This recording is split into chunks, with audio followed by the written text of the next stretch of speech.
Almost every undergraduate student is going to need to take a course that involves evolutionary biology.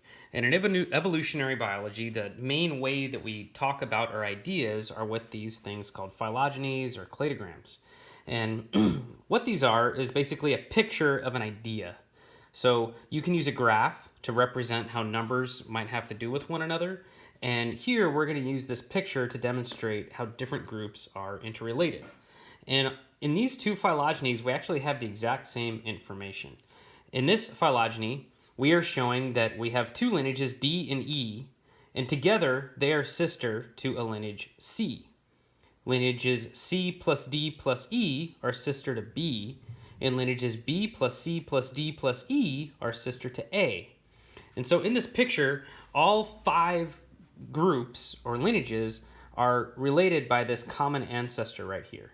So we have this common ancestor, and it split into multiple populations, which eventually became these 5 different groups. Each of these groups also have a common ancestor down here at these are called nodes. So every time you have like a branch, that is called a node. For the entire group, we would say that this is the common ancestor of this entire clade. However, at each one of these nodes, there would also be an ancestor, but for whatever 2 lineages come out from there.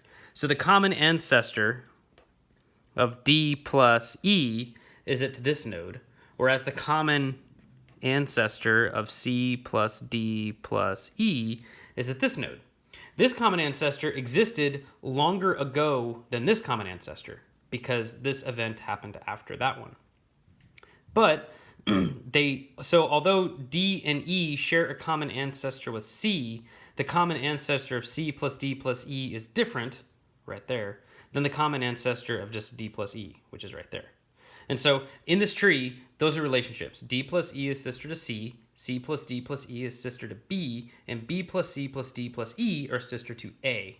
Well, if we think about those relationships, that is why this tree is saying the same thing. In this tree, all we've done is flip the tips. So we said that D plus E are sister to C. Well, that's the same thing we show over here. D plus E are sister to C, D plus E are sister to C. C plus D plus E are sister to B, C plus D plus E are sister to B. So these last two are in a different order, but these two trees are the same as each other. Okay? And so we've got 5 lineages, and we could depict them either like this or like this. These would be equivalent. Down here, we still got 5 lineages, and in this case, it's the same ones, A, B, C, D, E, but this tree is different from these two. And the reason for that is that in this tree, A plus B, just A plus B, are sister to C plus D plus E. Whereas up here, C plus D plus E are sister to B, and then B plus C plus D plus E are sister to A. I know this gets really confusing with the terminology, but hopefully the plus signs make sense to you. And so in this tree, the reason why this one is different from that one is because in this tree, the common ancestors are different. D plus E have a common ancestor there. C plus D plus E have a common ancestor there. But now we got this common ancestor of A plus B only. In this tree, that just doesn't exist. There isn't a common ancestor of just A plus B. So that means that if something happens in the evolution of this group over here, it will not affect whatever happens in this lineage over here. So that means that A or B could evolve a trait, and then C and D and E would not have it. Whereas over here, if a trait were to arise in the common ancestor of the entire tree, everybody would have it. And so this one would have a different evolutionary history than that one. We could write this tree in another way, so we'll do it together now. And we can draw this tree differently. Because just like over here, I flipped the tips. I said D and E, and then we said E and D.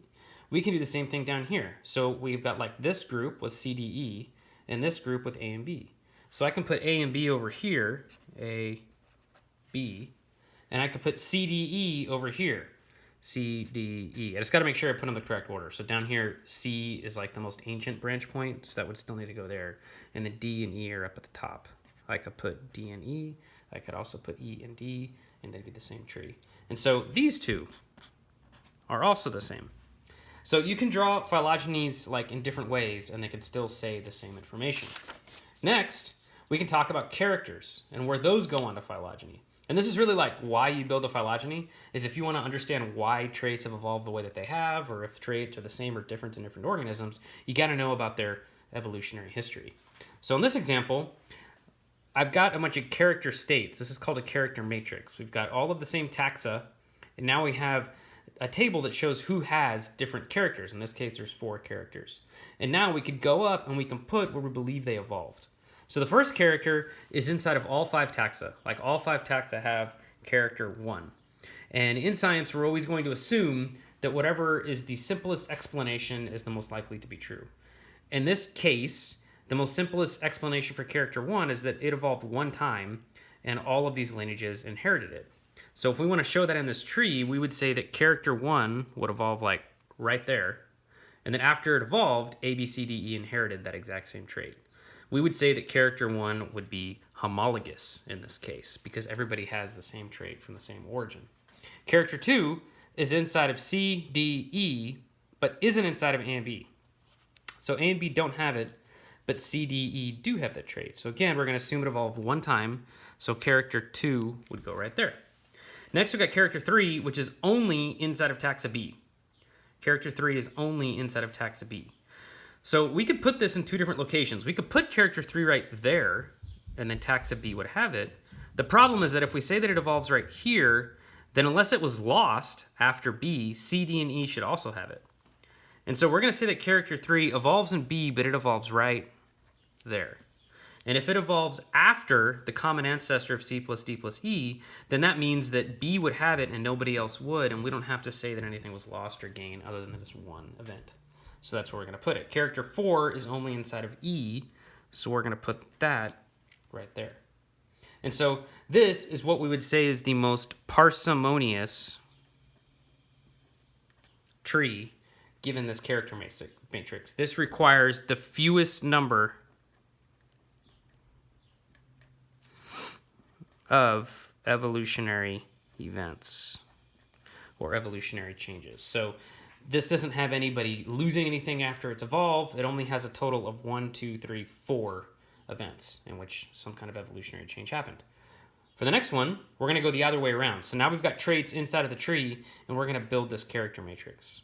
So we're just going to go down the line. So character 1. Who has character 1? Everybody. Everybody has character 1.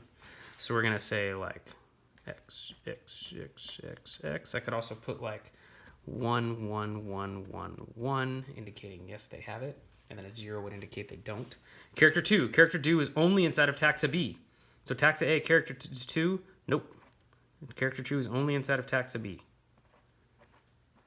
So I'm going to put it like that. Character 3. Character 3 is inside of A and B, but not C, D, E. So character 3 is inside of A and B, but not C, D, E. Finally, character 4. I guess I didn't even put character 4, but that's okay. Character 4 isn't inside of anybody. Whoops. I also just noticed character 2 is also inside of E. So I need to go back here. Character 2 is also inside of E. There we go. Notice the difference here is that with character 2, in this case, we said it evolved once, and then all 3 had it. Over here, we're saying that character 2 evolves 2 times. You can do that. That happens in evolution all the time, is that you have a trait that evolves more than once. And in this case, it evolved 2 times, once for B, 1 for E. You could have also said that character 2 evolves way down here in the common ancestor of everybody, but that would mean it would have had to have been lost in A, lost in C, lost in D. And that would be 3 events instead of just the 2 that we got right there. So again, it's most parsimonious to assume it evolved 2 times. The next thing you could do, so here we started with the phylogeny and then we built the matrix, right? So now we could also have the matrix and we build the phylogeny. And so the way that I do this is, there's a lot of different ways to do this. The way I always get rolling is I look at each taxon and I just count up how many characters they have. So taxa A has got 1 trait, taxa B's got 2, taxa C has got 2, taxa D has got 3, and taxa E has got 4 traits. So this won't tell you exactly how to build the tree, but at least kind of gets you started. And it tells you that taxa E has got the most traits, taxa A has got the fewest, and we've got 5 total things. So I'm going to come over here, I'm going to go, here's my tree. There's 1, 2, 3, 4, 5. And so this is how I'm going to start. It's possible that the tree I'm going to draw is incorrect, and I'm going to have to do it again. But if we assume that whenever you gain something, you don't lose it, then the thing that has the fewest number of traits, in this case taxa A, would go down here at the bottom. But that when you get that trait, you keep it, then that means that taxa E, which has 4 traits, would belong over here. It evolved like last because it has the most traits. So now we just go up the line. And so taxa B and C have got pretty much identical sort of profiles. And then we got taxa D, which gained character 3. So since taxa D has got 3 traits, I'm going to put it right there. And now we got B and C. They both have 2 traits. I don't really know who evolved what, so I'm just going to go with B, C. I could have also done C and B. That would be equally as plausible. And now the next part would be to put in the traits. So character 1, everybody has it. Must have evolved right there. Character 2, it's inside of B, C, D, E. Right there. Character 3 is only inside of D and E. That's for character 3. And then character 4 is only inside of E. Okay? And so we're just using the information we have in the character matrix to take a guess at what we think the relationships might be. We then go and map our characters on the phylogeny, and at least with this amount of information, that's as far as we could go. But with phylogenies, that's kind of how you get rolling. As first, you got to understand how to talk about them, what the relationships are. You got to understand that there are these nodes that represent common ancestors. Each lineage is what we call a clade, and clades could be just like A, or clades could be E plus D, or C plus E plus D. Those are also clades. We have different ways that we can draw the trees. Remember, these were interchangeable. And then we have characters. The characters, either you're given the matrix and you can build the tree, or you're given the tree and then you can build the matrix. Or you could build trees from scratch, given just the character matrix alone. And so there's a lot of stuff you can do with phylogenies, but this is one of the main tools that you're going to use in any kind of discussion of evolutionary biology.